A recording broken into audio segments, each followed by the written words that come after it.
tour. Many people were excited when it first was announced. There are stars who shine, and there are stars who fight for every spark of their own light. And few in modern music have battled harder for their place than Kelly Rowland. Before she became a Grammy-winning artist, a judge on global talent shows, and a symbol of resilience and elegance, Kelly was a girl running from a violent home, carrying scars she never asked for. A girl who slept on couches, relied on the kindness of another family, and found escape only in the power of her own voice. But her destiny would become far more complicated than anyone could imagine, because that same voice would rise inside one of the biggest girl groups of all time, Destiny's Child. And while the world celebrated the trio's success, another narrative quietly grew behind the spotlight. Was Kelly Rowland destined to be overshadowed forever? This is the story of a woman underestimated, mislabeled, compared relentlessly to someone she loved like a sister. A woman who walked through scandal, heartbreak, career collapse, and depression, and still carved out a legacy that proved one truth: you can walk out of the biggest shadow in the world if your voice is strong enough. Kelendria Trine Rowland was born on February 11, 1981, in Atlanta, Georgia. But her childhood was anything but ordinary or safe. Her father, Christopher, struggled with alcoholism and violent behavior. Arguments turned into fights. Fights turned into fear. And fear became the atmosphere of Kelly's earliest memories. When Kelly was 6, her mother Doris made a choice that changed everything. She grabbed her daughter and left. No luggage. No plan, only survival. The two moved to Houston, starting over with nothing but each other. They lived in small apartments, worked odd jobs, and tried to rebuild a sense of normalcy. But Houston also became the place where the impossible would begin. Kelly befriended a young girl named Beyoncé Giselle Knowles. Two children who loved singing, dancing, and creating imaginary concerts in the living room. Soon, Kelly became so close to the Knowles family that she practically lived with them. Tina Knowles became her second mother. Beyoncé became her sister. The Knowles home became the stable world she never had. But even then, destiny was already forming its first twist. Growing up beside Beyoncé meant growing up beside a superstar in the making. And while their bond was real and deep, Kelly would one day face a lifetime of comparisons that began quietly in those early years. A childhood defined by escape, survival, and a chosen family. These emotions would later fuel the strength of her voice.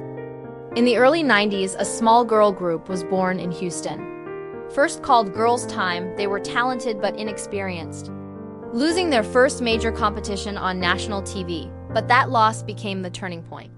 Matthew Knowles, Beyoncé's father, took over as manager.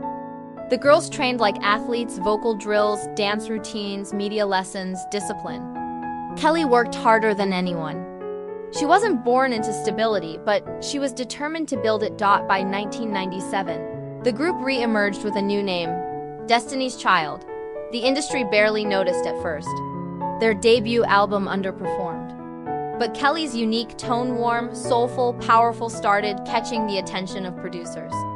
Then came the breakthrough. In 1999, Bills, Bills, Bills, Bills, and Say My Name exploded across radio stations. The world had never heard a girl group with this level of harmony, emotion, and precision. And Kelly was right at the center of it, her voice unmistakable, her presence undeniable. But success brought turbulence. Internal conflicts, departures of group members, and public accusations against their manager created a media firestorm. Kelly, still only a teenager, found herself thrust into adult-sized controversy. Yet she stayed. Her loyalty to the group never wavered, and when Destiny's Child returned stronger than ever with the Survivor album, Kelly's voice on the title track sent a message to the world: I'm a survivor. I'm not gonna give up. It wasn't just a lyric. It was her life. Destiny's Child became the best-selling girl group of their era: multiple Grammys, platinum albums, sold-out tours. And Kelly was no longer the girl who escaped chaos. She was a global star. Then came the moment that changed everything. Dilemma with Nelly, 2002. The song was unstoppable.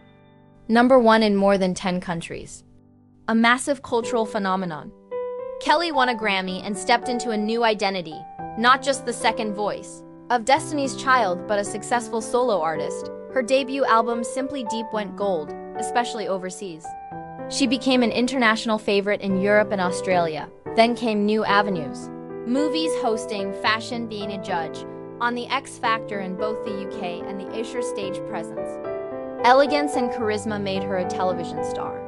Fans fell in love with her warmth and honesty. By the late 2000s, Kelly had carved out a career uniquely her own, a blend of R&B, pop, dance, and empowerment anthems. But every rise has a turning point, and the world was about to see Kelly face challenges that would shake her confidence to the core. Kelly's challenges weren't always loud or tabloid-driven. Many were quiet, internal, painful. First came the comparisons, constant, unrelenting. Every interview, every review, every award show. Beyoncé's best friend, Destiny's Child's second star, the other girl in the group. Even as she succeeded, the media placed her in a shadow she didn't ask for. Then came professional conflict. Kelly parted ways with Knowles, who had been her manager since childhood. It was a major scandal in the industry. People whispered that Kelly would fail without him. Her 2007 album underperformed. Critics called it lost, directionless, overshadowed. Kelly later revealed she fell into deep depression, feeling invisible, forgotten, and emotionally drained. Personal life issues leaked into tabloids. Relationships fell apart. That same girl group drama narrative resurfaced every time Beyoncé released something successful. Kelly was hurt, exhausted, and questioning everything. For the first time in her career, she considered walking away, but the world had underestimated her resilience. Reinvention began quietly. Kelly changed management, changed her team, and changed her sound. She embraced dance pop and electronic music genres, where her voice could soar freely. Then came the track that resurrected her career. When Love Takes Over with David Guetta, the song dominated charts worldwide. Billboard later named it the #1 dance pop collaboration of all time.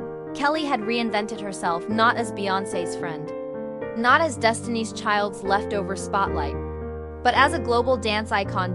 She became a coach on The Voice Australia, beloved for her empathy and mentorship. She starred in new films, began writing children's books, and advocated for mental health, openly addressing her past depression. The industry finally saw her, as she always was, a woman of strength, wisdom, and authenticity. Kelly Rowland's legacy isn't defined by chart numbers alone, though she has plenty, Grammys, platinum albums, global hits. Her legacy is defined by survival, by breaking generational trauma, by refusing to let comparisons erase her identity, by showing that greatness doesn't need to compete, it just needs to persist. From Atlanta's chaos to Houston's living room rehearsals, from the global arenas of Destiny's Child to the international stages of her solo success, Kelly Rowland proved one truth: you cannot dim a voice built from pain, courage, and conviction. And for millions of fans, she is more than a singer. She is a symbol of rebirth. A reminder that shadows only exist because something is already shining. Kelly Rowland's journey is proof that no matter how large the shadow, your own light will always find a way out. If you enjoyed this story, make sure to like, share, and subscribe for more Untold Hollywood journeys.